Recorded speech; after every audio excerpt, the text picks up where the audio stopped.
Jai, Bhakti Devi ki jai, Tulasi Devi ki jai, Jamuna Maya ki jai, Ganga Maya ki jai, Samaveta Bhaktivinoda ki jai.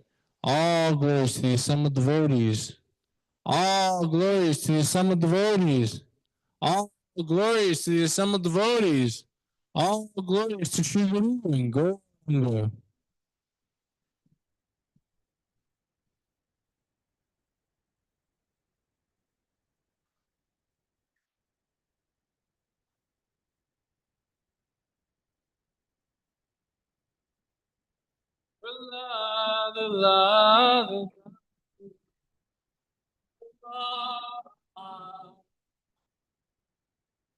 Hiranyakashipur.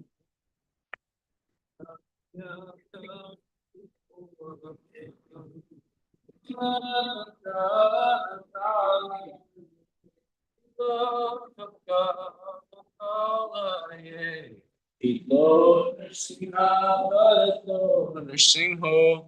Ito Nrsimha Bharato. Yato Yato Yamitato Nrsimha.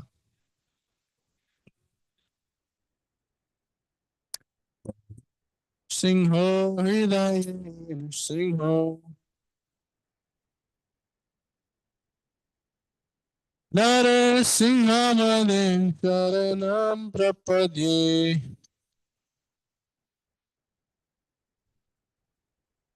Avakara Kamalavare Nakam Adhuta Shringam Adhuta Kashipo Tanubringam Chandrita Ananirupa Jagadish Jai Jagadish Hare Jai Jagadish Hare.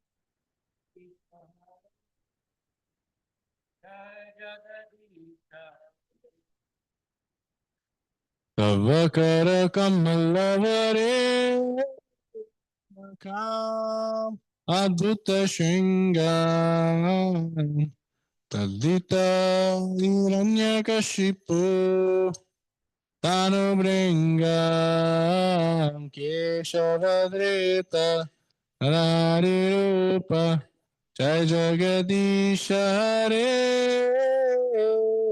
Jai Jagadish Hare Jai Jagadish Hare.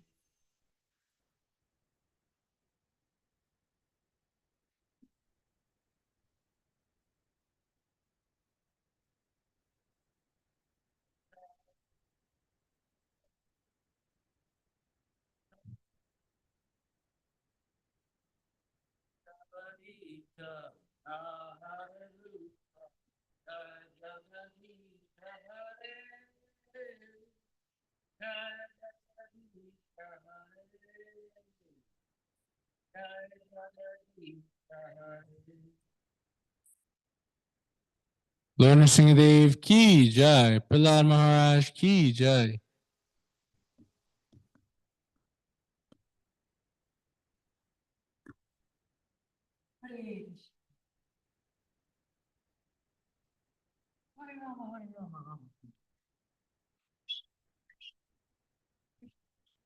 Thanks for holding the fort down. Got you.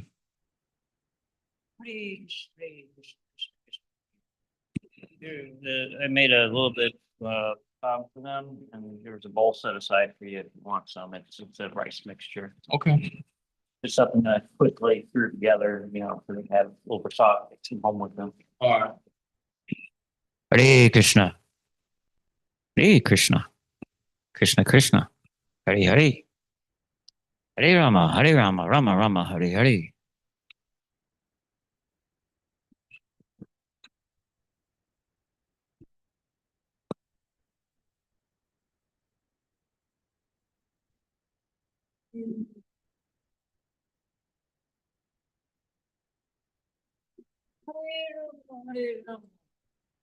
Rama, Hare Hare.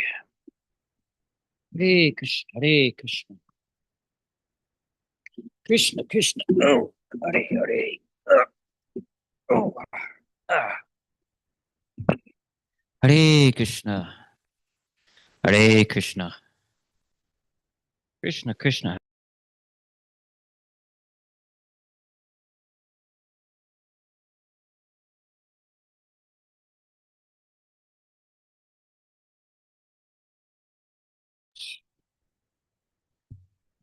Start with introduction prayer. Page 1. Amagana Tramandasya Gyana Jnana Salakya Chakshurlamita Yena Tasme Shri Gurave Namaha Shri Chaitanya Manobishtam Sapitam Yena Bhutale Swayam Rupa Karamayam Dadati Swapanatikam. I was born in the darkest ignorance, and my spiritual master opened my eyes with the torch of knowledge. Offer my respectful obeisances unto him. When will Srila Rupa Goswami Prabhupada, who has established within this material world the mission to fulfill the desire of Lord Chaitanya, give me shelter under his lotus feet? He was downstairs with Blade and Bhakta Blade and I try coat no Blade and it's another B. It's another I can't remember. Oh no. I'm losing my mind. Okay. Vandeham Shri Guru Shri Yuta Pada Kamalam Shri Guru Vaishnavcha Shri Rupa Sagrajatam Sahagana Raguna Navavitam Tasa Jivam Savetam Sahadhutam Pariyajana Sahitam Krishna Chaitanya Devam Sri Radha Krishna Pada Sahagana Lalita Sri Vishakanvitamscha. I offer my respectful obeisances unto the lowest feet of my spiritual master and unto the feet of all Vaishnavas. I offer my respectful obeisances unto the lowest feet of Srila Rupa Goswami along with his elder brother Sanatana Goswami, as well as Raghunath Das and Raghunath Bhatta, Gopala Bhatta, and Srila Jiva Goswami. I offer my respectful obeisances to Lord Krishna Chaitanya and Lord Nityananda, along with Advaita and Acharya, Gadhar, Srivasa, and other associates. I offer my respectful obeisances to Srimati Radharani and Sri Krishna, along with their associates, Sri Lalita and Vishaka. Hey Krishna, Karuna Sindhu, Dino Bando, Jagapate, Gopisha, Gopika, Kanta Radha, Kanta Namosute. Oh, my dear Krishna, you are the friend of the distress and the source of the creation. You are the master of the gopis and the lover of Radharani. I offer my respectful obeisances unto you. Tapta Kanchana Garangi Radhe Vrindasvasvare Prasbhanu Sute Devi Pranamame Hare Pariye. I offer my respects to Radharani, whose bodily complexion is like molten gold, and who is the queen of Vrindavan. You are the daughter of King Vrishbhanu, and you are very dear to the Lord Krishna. Vancha kapata rupayascha kripa sindhu evascha patitanam pavatnai bayo vaishnava bayo namo namaha. I offer my respectful obeisances unto all the Vaishnava devotees of the Lord, who can fulfill the desires of everyone, just like desire trees, and who are full of compassion for the fallen souls. Sri Krishna Chaitanya Prabhu Nityananda, Sri Advaita Gadhar, Sri Vastigor Bhaktivinda. I offer my obeisances to Sri Krishna Chaitanya Prabhu Nityananda, Sri Advaita Gadhar, Sri Vasti, and all the others in the line of devotion. Hare Krishna, Krishna Krishna, Hare Hare, Hare Rama, Rama Rama, Hare Hare. So we are on chapter 16, the divine and demoniac natures. And today we're starting off at text 24. Tasmak chastram paramati karya prayat vasito gyatva shastra vithanukatam kamarakatum iharashi. One should understand what is duty and what is not duty by the regulations of the scriptures. Knowing such rules and regulations, one should act so that he may be gradually elevated. And starting on the next chapter, text 1, Divisions of Faith, chapter 17. Arjuna Vacha Ye Shastra Vidhim Ushridya Yajante Shradhaya Vintaha Tesham Nishita Tuka Krishna Sattva Maho Rajastama. Arjuna said, O Krishna, what is the situation of one who does not follow the principles of Scripture, but worships according to his own imagination? Is he in goodness, in passion, or in ignorance? Text 2. Sri Bhagavanu Vacha, Sri Vidha Bhavati Shara, Dihinam Sa Swabhavaja, Satviki Rajasi Chaiva, Tamasi Cheti Tam Srinu.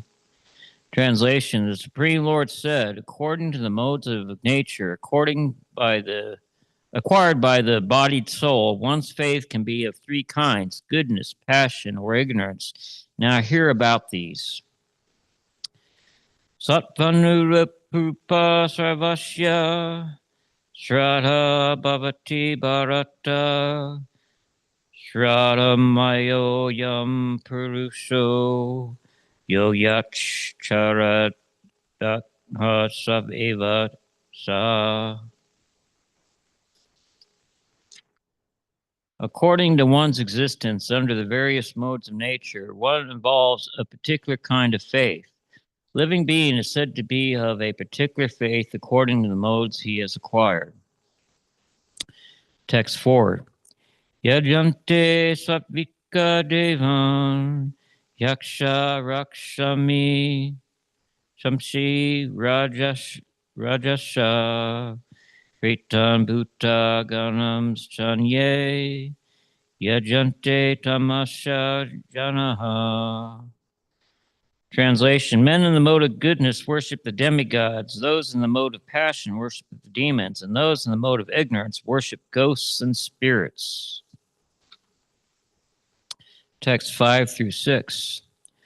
Ashastra vihitam goram tapayante ye tapojana dambaha natkara samyukta karma raja balavitaha karshayanta sarira shitam bhutam gramam achetasha mam shaivanta sarira shihitam tan vidi ashura Nishchayan. Translation: those who undergo severe austerities and penances not recommended in the scriptures perform them out of pride, egotism, lust, and attachment, who are impelled by passion and who torture their bodily organs, as well as a supersoul dwelling within, are to be known as demons. Text 7. Aratas tva api sarvasya trivido bhavati priyaha yagyastapas tattadanam tesham bedam imatrinu. Translation: even food of which all partake is of three kinds, according to three modes of material nature. The same is true of sacrifices, austerities, and charity. Listen, I shall tell you of the distinctions of these. Our final text tonight, texts 8 through 10. Ayu sattva palagrogya sukha priti vivadana rasya singha sitara hidriya ahara sattvika priyaha katvaramam lavanati yushna tikshna ruksha vidhanhinaha ahara rajasasyesta dukkha sukha maya pradaha yata yamagata rasam puti paryushitam chat yat uchistam api chamedayam bhojanam tamasha priyam. Translation: foods in the mode of goodness increase the duration of life, purity, one's existence, and give strength, health, happiness, and satisfaction. Such nourishing foods are sweet, juicy, fattening, and palatable. Foods that are too bitter, too sour, salty, pungent, dry, and hot are liked by the people in the modes of passion. Such foods cause pains, distress, and disease. Foods cooked more than 3 hours before eaten, which is tasteless, stale, putrid, decomposed, and unclean, is food liked by the people in the mode of ignorance. Turning to text.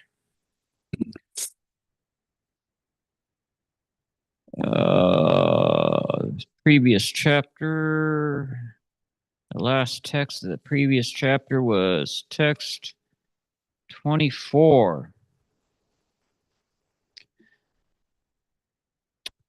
One should understand what is duty and what is not duty by the regulations of the scriptures. Knowing such rules and regulations, one should act so that he may gradually be elevated. Purport by His Divine Grace, A.C. Bhaktivedanta Swami Prabhupada. As stated in the 15th chapter, all the rules and regulations of the Vedas are meant for knowing Krishna.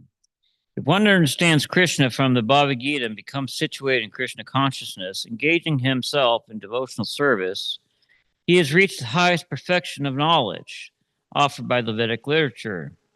Lord Chaitanya Mahaprabhu made this process very easy. He asked people simply to chant Hare Krishna, Krishna Krishna, Hare Hare, Hare Rama, Rama Rama, Hare Hare, and to engage in the devotional service of the Lord and eat the remnants of foodstuff offered to the deity.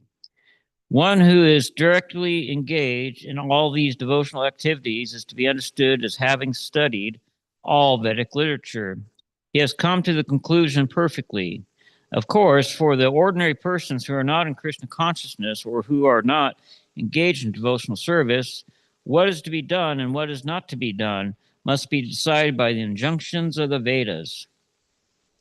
One should act accordingly without argument. That is called following the principles of Shastra or Scripture. Shastra is without the four principal defects that are visible in the conditioned soul.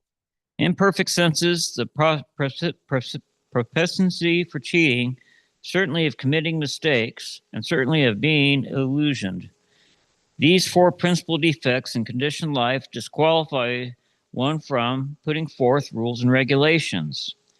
Therefore, the rules and regulations as described in Shastra, being above these defects, are accepted without alteration by all great saints, acharyas, and great souls. In India, there are many parties of spiritual understanding, generally classified as two: the impersonalists and the personalists. Both of them, however, lead their lives according to the principles of the Vedas. Without following the principles of the scriptures, one cannot elevate himself to the perfectional stage. One who actually therefore understands the purport of the sastras is considered fortunate. In human society, aversion to the principles of understanding the Supreme Personality of Godhead is the cause of all fall downs. That is the greatest offense of human life. Therefore, Maya, the material energy of the Supreme Personality of Godhead, has always given us trouble in the shape of the threefold miseries. This material energy is constituted of the three modes of material nature. One has to raise himself at least to the mode of goodness before the path to understand the Supreme Lord can be opened. Without raising oneself to the standard of the mode of goodness, one remains in ignorance and passion, which are the cause of demonic life. Those who are in the modes of passion and ignorance deride the scriptures, deride the holy name, and deride the proper understanding of the spiritual master. And they do not care for the regulations of the scriptures. In spite of hearing the glories of devotional service, they are not attracted. Thus, they manufacture their own way of elevation. These are some of the defects of human society, which lead to the demonic status of life. If, however, one is able to be guided by a proper bona fide spiritual master who can lead one to the path elevation to a higher stage, then one life becomes successful. Thus end the Bhaktivedanta purport to the 16th chapter of the Srimad Bhagavad Gita in the matter of the divine and demonic natures. Hare Krishna. Chapter 17. Divisions of Faith.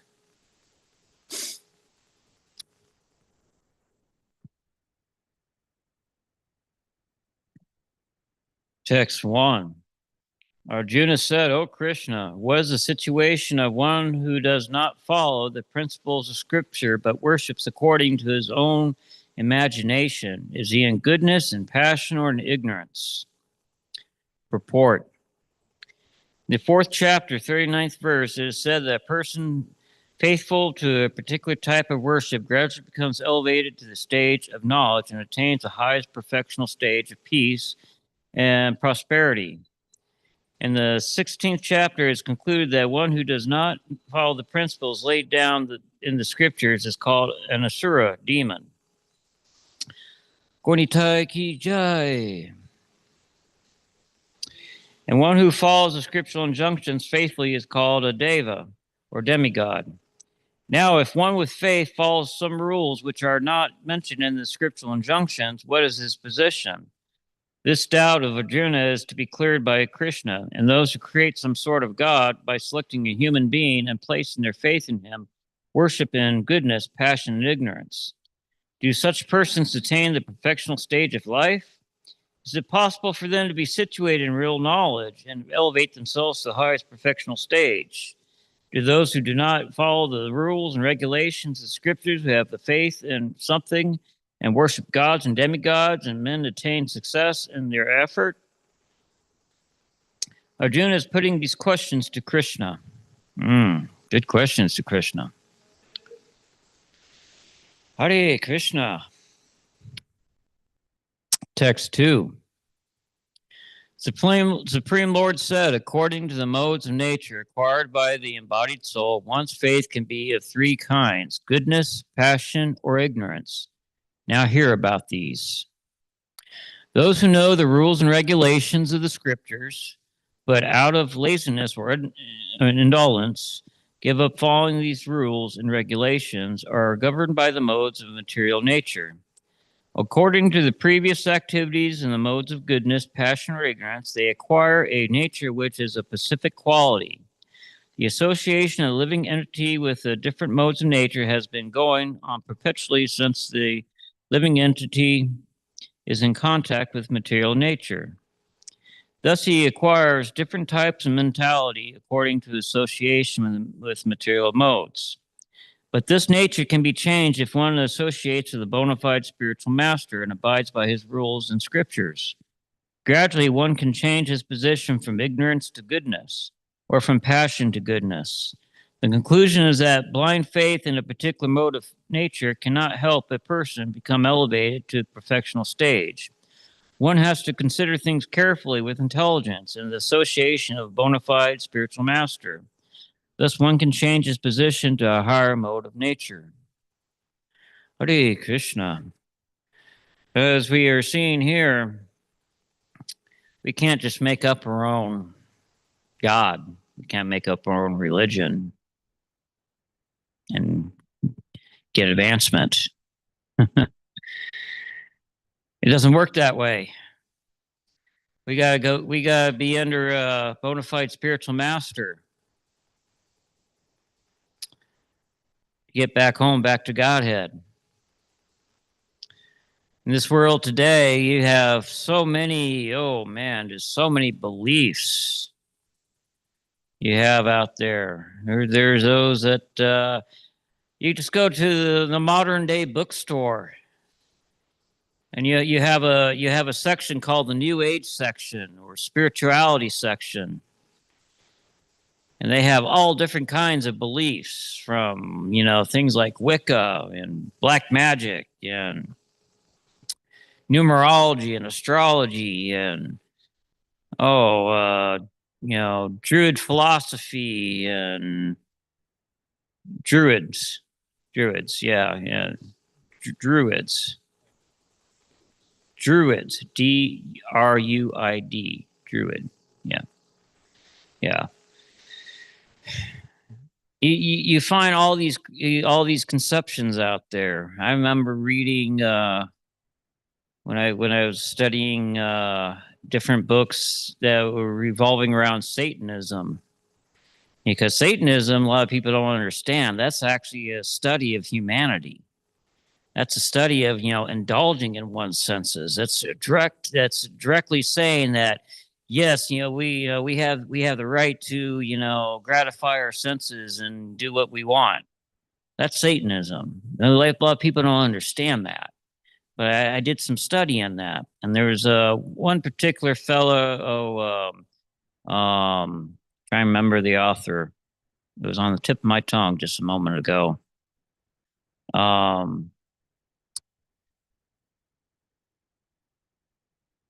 So he wrote the Book of Law. Oh, he was a rascal. I'm trying to remember the author's name now. But basically, he says that man does what he will. Satanism and these kind of religions out there saying that man is his own god. We make our own laws and we do what we want. There's that's a deep dark path to fall into, because that's takes you right down into from passion down into ignorance. And it's binding you to this world.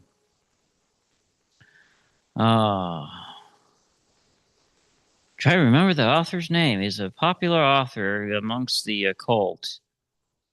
No. It's oh,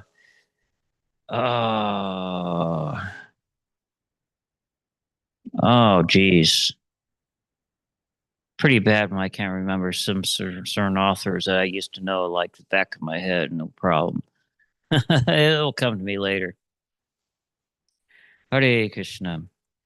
But you have so many of these ideas out there, that are being preached. You go online, there's so many different ideas out there about, who we are, where we came from, who God is and who he isn't. You gotta be very careful. Some people just make it up on the spot. Back to,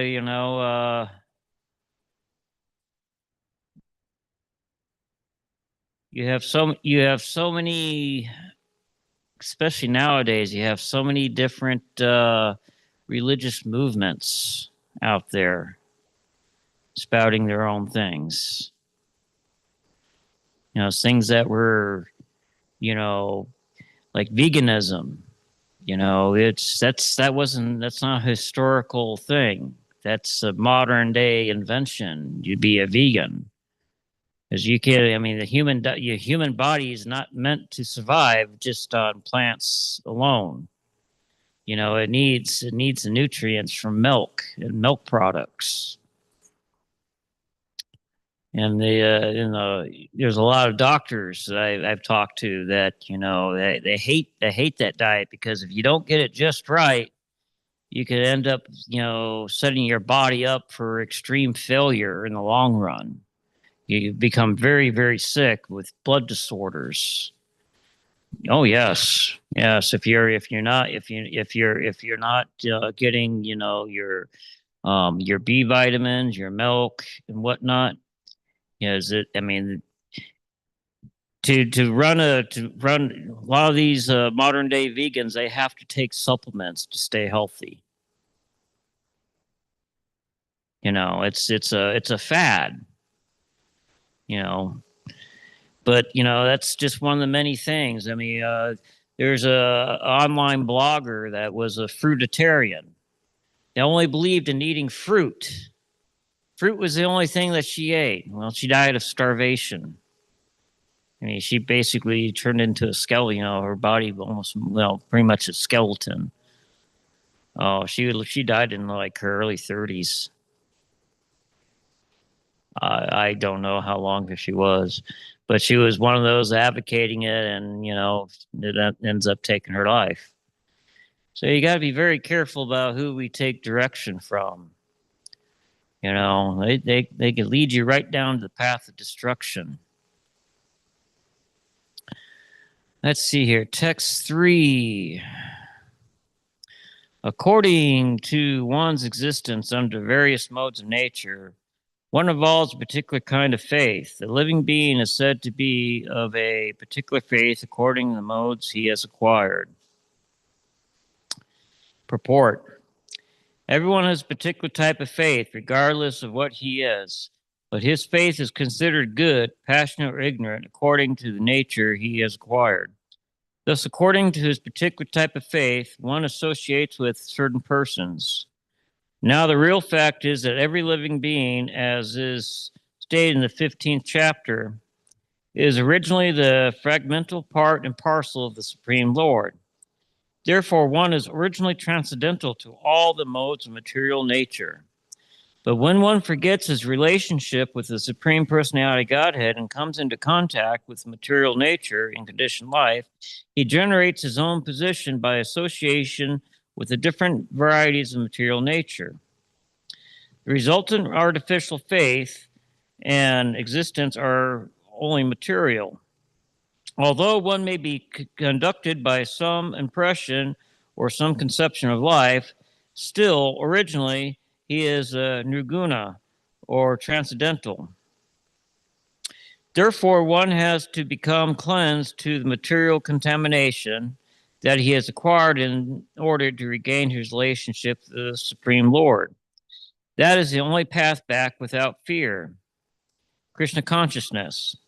If one is situated in Krishna consciousness, then that path is guaranteed for his elevation to the perfectional stage. If one does not take to this path of self-realization, then he is surely to be conducted by the influence of the modes of nature.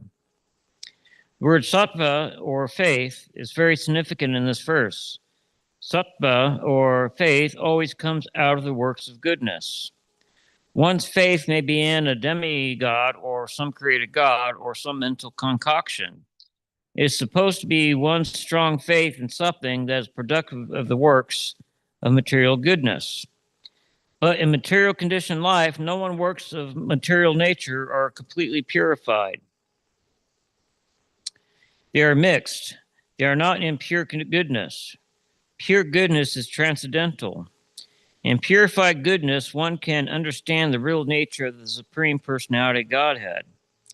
As long as one's faith is not completely in purified goodness, the faith is subject to contamination by any of the modes of material nature. The contaminated modes of material nature expand to the heart. Therefore, according to the position of the heart is in contact with particular mode of nature, material nature, one's faith is established. It should be understood that if one's heart is in the mode of goodness, his faith is also in the mode of goodness.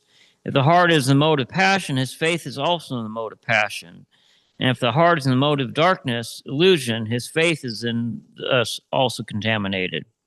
Thus, we find different types of faith in this world, and there are different types of religions due to different types of faith. The real principle of religious faith is situated in the mode of pure goodness. But because the heart is tainted, we find different types of religious principles. Yes, Prabhu. Oh. Thus, according to different types of faith, there are different kinds of worship. Did you have a question? Oh, microphone. Microphone. Yep. Sorry.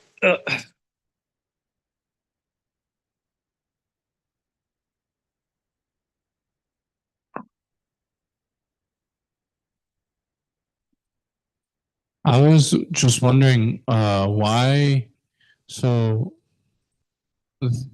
we're talking about the modes of material nature right here. So, but when someone is in a certain mode of material nature, then namely passion and ignorance, it causes fear. So I was just wondering why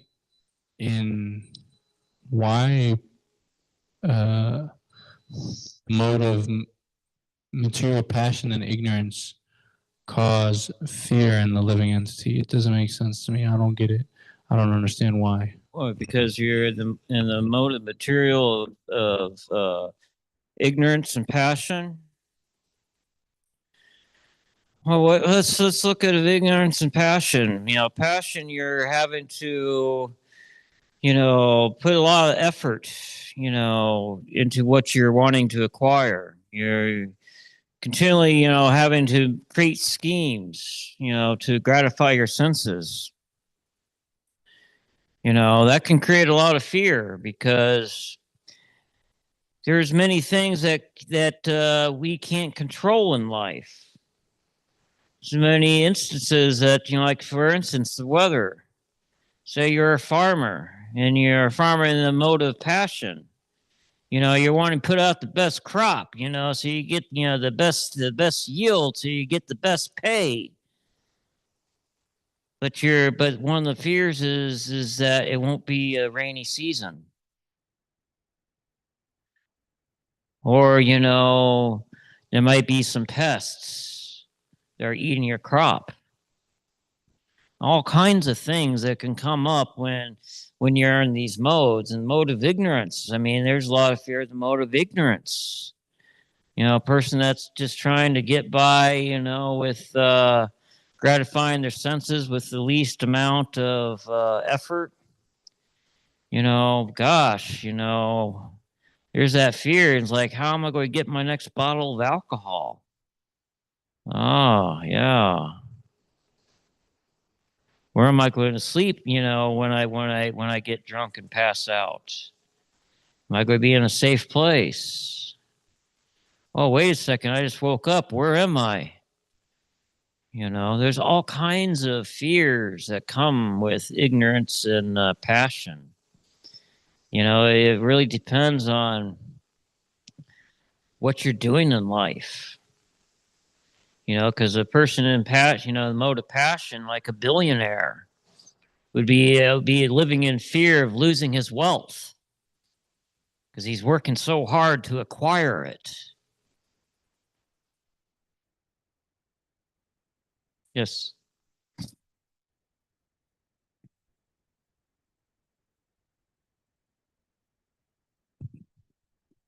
I just wanted to say that a lot of times when we associate with some homeless people or people that are into the homeless scene, then they're always worried about losing their papers. They got their documents. I lost my ID. Yeah, I got robbed. I left it somewhere. I got to go find it. And without those papers, they're in the material world, everyone's mixed. So there's a little passion, but there's a lot of ignorance. Mhm. So they're thinking like, they got to get their pleasure. There's some push for passion, or there's passion is pushing them, but then they're so ignorant that they're just constantly suffering, and then having to backtrack, and then if you just look at some of these people, they become obsessed with like carrying trash around. It's like they have to have it with them, and they have a blanket, they have a bag, they have this, they have that, they have to have it. Of course they do have to have it, but then that becomes whole anxiety about that, and then they can only carry so much stuff, and then Yes, definitely life out on the streets. There's all kinds of fears. There was a time when I was living out on the streets and hitchhiking across America that you had to really plan ahead because you pretty much you traveled with a backpack and you put everything in your backpack and you had everything on you. But if you had to go, like, say you acquired some money, you had to go, to a store and buy some food, like to a Walmart or something. There you don't allow backpacks in Walmart. Yeah, they'll stop you at the door. So you got to find a place to put your backpack without it getting stolen. Yeah, so there was always some sort of complication, to find places to stash your backpack. Because sometimes you just decide show up at a church on a Sunday so you could get some fresh hot coffee and a donut and attend the church service. But you don't really don't want to bring your backpack with you, so you got to find a place to stash it.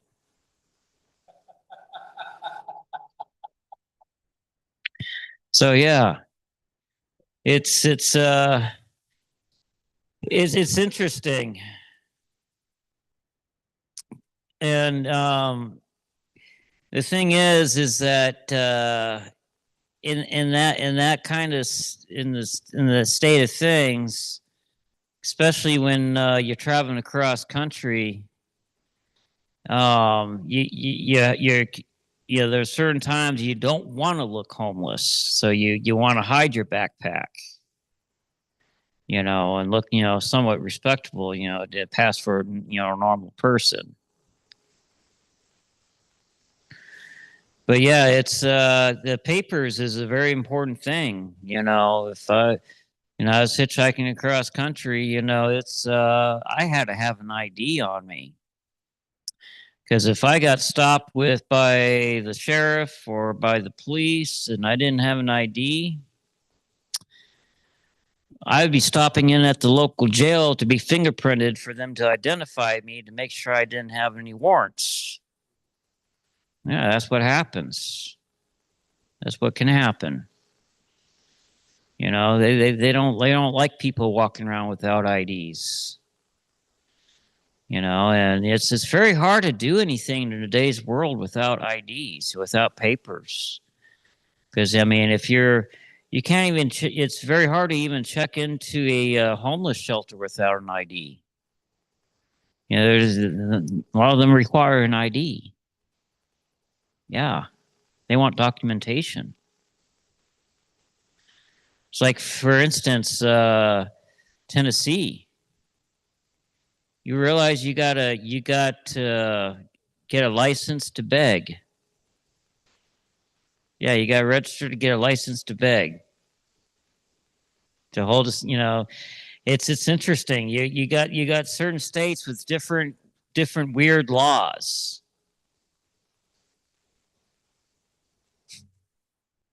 But yeah, in the mode of ignorance, and especially in the mode of ignorance, as he was saying, people have fear of losing their documents, losing their paperwork, because that's also their ticket to a lot of times to these charity programs like food stamps and whatnot. Yeah. And, like, if they do get a check, then they got to find a place to cash the check. They got to have ID to cash the check. They got to go to, you can't just walk into a bank to cash a check without ID. Yeah, you can't cash a check without ID.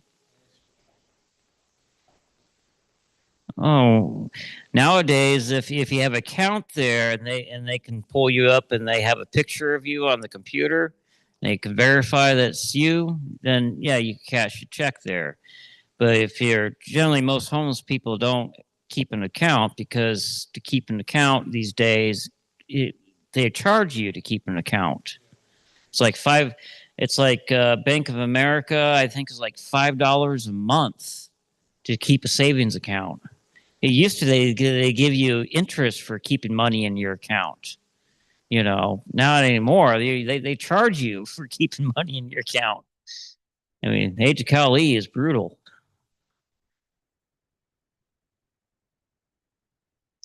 Any other questions or comments? Yes, Prabhu.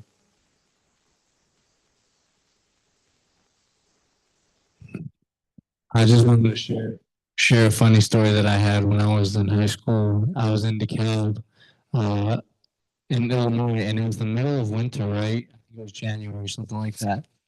And we were driving down the road to go to my high school because I don't know what, we just had to get something, I can't remember.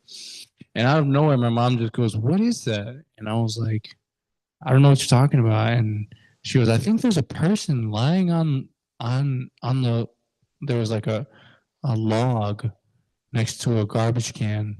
He was like, "I think there's a person like awkwardly lying on a log, his foot is caught on something or something like that."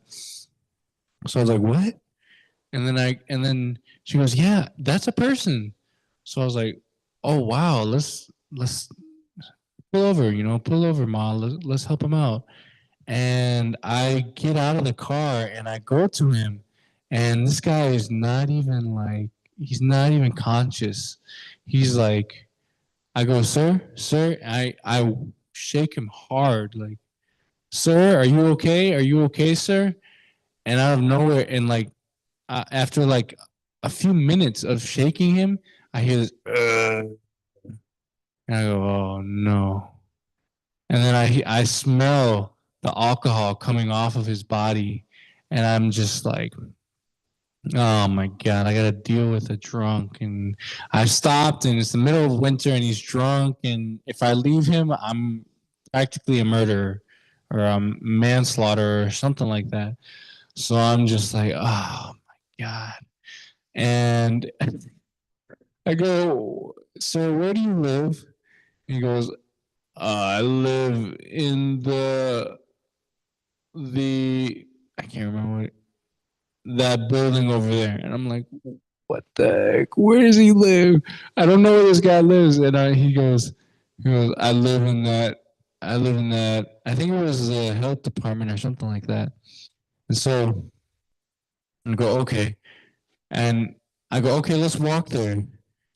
And he goes, "I can't walk." And I'm just like, "Oh my God, this guy is drunk in the middle of January and he cannot walk because he's too drunk." And I am just like, I'm so bewildered.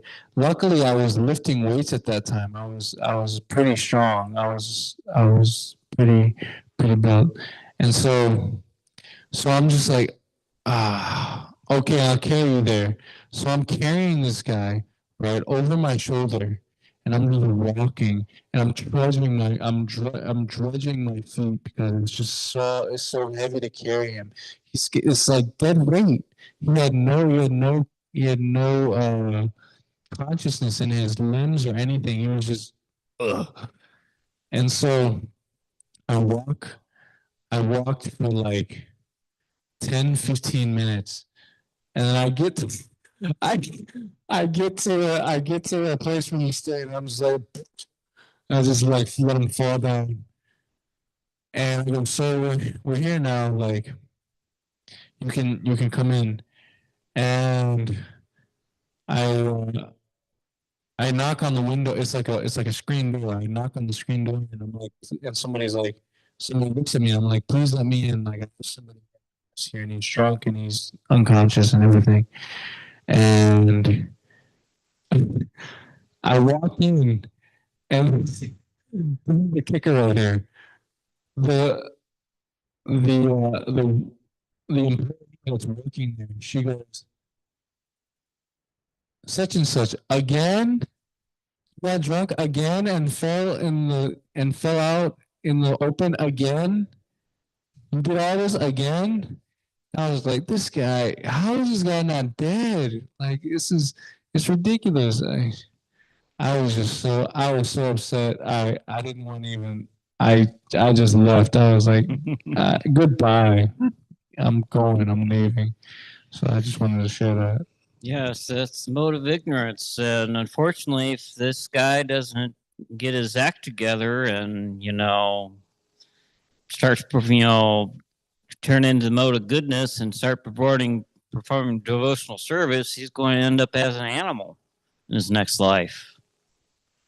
And who knows when he's going to have another birth as a human. It can be a very, very long time. But that's the age that we're living in. Is the age of Kali, that so many are going to be falling into the animal form because it's this falling off into ignorance. And it's interesting because it's like recently they've just rescheduled marijuana to a Schedule 3 controlled substance, to where it's no longer like a federally illegal, but now it's a Schedule 3 controlled substance where you can actually get, now companies are able to take advantage of it and sell it. Yes, that's, yeah. Yeah, I mean, it was in the same category as like heroin, that say there's no medicinal value. And a lot of people don't, and that's the thing. It's just opening up the floodgates to people to fall down in the mode of ignorance. And I guess I was reading some of these different syndromes that are coming out because of the latest strains of marijuana. People, end up, vomiting and can't stop vomiting because of some of these strains. Yeah, it's getting pretty crazy. It's something. Once again, you have these people out there trying to push for it, saying this is going to cure you. This is good for you. But no, it's just another drug. It's another drug that's going to take you down in the mode of ignorance.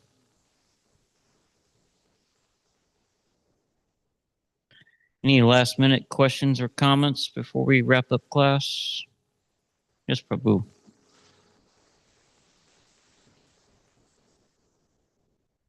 I've actually been thinking a lot about these topics recently. It seems here that our habits are informed by our faith, right?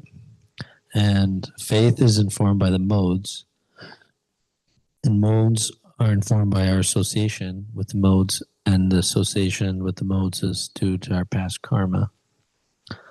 And really the only saving grace is the devotee enters in and gives us devotional service, sadhu sangha, and then everything changes. And so, yeah, it's through the association of devotees that anyone can be lifted out of these paths, these modes of ignorance and passion. and back into the mode of goodness. You know, so the association of the devotee is so tremendously powerful. Even just the association of Prabhupada books that are out there that can change a person's life. Bhagavad Gita ki jai.